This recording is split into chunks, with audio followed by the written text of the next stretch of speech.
Good afternoon to one and all present here. And first of all, I would like to thank the management and especially Director Vandana ma'am for inviting me on this auspicious occasion. Really, I am very much privileged and honored that I got this opportunity and I am standing before you. So, मैंने अभी बच्चों का जो performance देखा, it was, I was spellbound. I can't express it in words how confident they are. और institution के बारे में यदि हम बात करें तो one of the best institution in Narsinghgarh and Vandana ma'am really ये बहुत dedicated and hard worker है कि उन्होंने नरसिंहगढ़ जैसी प्लेस में इतना अच्छा स्कूल आप लोगों के लिए आपके बच्चों के लिए दिया है एंड यहाँ पर अभी जैसा उन्होंने मुझे बताया कि 3 दिन तक एनुअल फंक्शन चलेंगे. That means कि each and every student will get the chance to come on the stage. And just now we are talking that the coming on the stage very gracefully and very confidently in such a little age they are coming and they are talking. Really it's appreciable. It is a commendable job. And annual day is the celebration not only the achievements of children, बच्चों के achievements का भी ये celebration नहीं होता है. It is also a celebration of the great efforts done by teachers. Teachers are always behind the curtains, but they are the ones who are training, who are nurturing your child.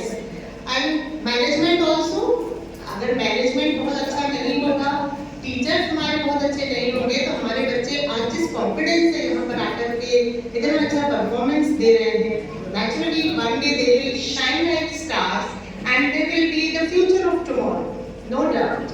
This institution is one of the best institution I can say, and I get many chances to come here and visit this institution, and I am just proud of her hard work.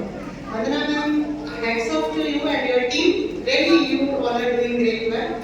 और हमारे जो आज के बच्चे हैं, ये निश्चित ही कल के लीडर होंगे. कोई किसी न किसी रूप में हमारे राष्ट्र को सर्व कर रहा होगा. तो आइए हम उनके उज्जवल भविष्य की कामना करते हैं और इन बच्चों का उत्साह बढ़ाएं ताकि ये अपने आप में कॉन्फिडेंट फील करें. कोई भी बच्चा पीछे ना रहे. और टीचर्स के लिए, मैं सभी टीचर्स के लिए I just want to give one message that hands on is mind on.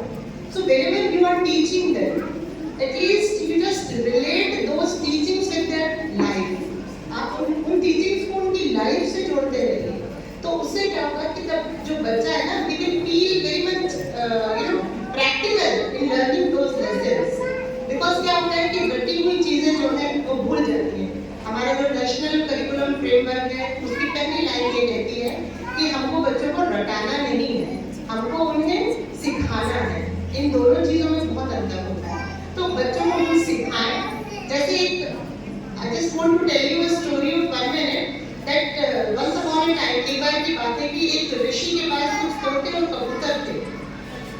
वो उनको ट्रेन करता था क्योंकि अक्सर उनके जो पाले हुए कबूतर और तोते होते थे कुछ शिकारी लोग आकर ले जाते थे. ऋषि ने उनको सिखाया था कि देखो, शिकारी आएगा, दाने डालेगा और जाल बिछाएगा, हमें जाल में नहीं फंसना. सारे कबूतर और तोतों ने इस बात को रट लिया. लेकिन जब एक दिन शिकारी आया, दाना डाला, कबूतर गए एज यूजुअल, उन्होंने दाना खाया, उनको सारे के सारे जाल में उनको गिरफ्त करके ले गए. तो यहाँ पर मैं डिफरेंस बताना चाहती हूँ कि ऋषि ने उनको पाठ तो पढ़ाया था बट उसको प्रैक्टिकली नहीं समझाया. तो टीचर्स से मैं कहूँगी कि भाई हम जो भी चीज़ यदि हम उनको सिखा रहे हैं ना, उसको हम यदि प्रैक्टिकल वे में दिए जाए तो that would be great. So with this story I just want to relate the importance of teaching and learning. एक चीज होती है कि हम अपना पाठ पढ़ा करके हम अपनी क्लास से बाहर चले जाते हैं, लेकिन उस पाठ से पढ़ाने से हमारा ऑब्जेक्टिव पूरा होता है. बच्चों का ऑब्जेक्टिव कब पूरा होगा? जब वो उसको सीखेंगे, और सीखेंगे ना तब फिर वो अपनी लाइफ से उसको रिलेट करेंगे and then that would be unforgettable for them. वो अविस्मरणीय रहेगा, वो कभी उस चीज को नहीं भूलेंगे. और जब हम अपनी सीखी हुई चीजों को अपने लाइफ में लागू कर लेते हैं तब तो जीने का एक मजा ही है. और मैं एक थॉट देना चाहूंगी इसी के साथ सभी बच्चों को कि बिलीव इन योरसेल्फ. अपने आप पर विश्वास रखें, because this nation needs you. ये जो राष्ट्र है ये आपकी आपको इस राष्ट्र को आप सभी की बहुत आवश्यकता है। And 4 lines for my dear Vandana कि परों को खोल कि जमाना उड़ान देखता है, परों को खोल कि जमाना उड़ान देखता है और जमीन पर बैठकर क्या आसमान देखता है। और जब इरादा कर लिया ऊंची उड़ानों का तो फिर फिजूल है कर देखना आसमानों का, फिर फिजूल है कर देखना आसमानों का। And thank you very much once again. Thank you for inviting me and being with a part of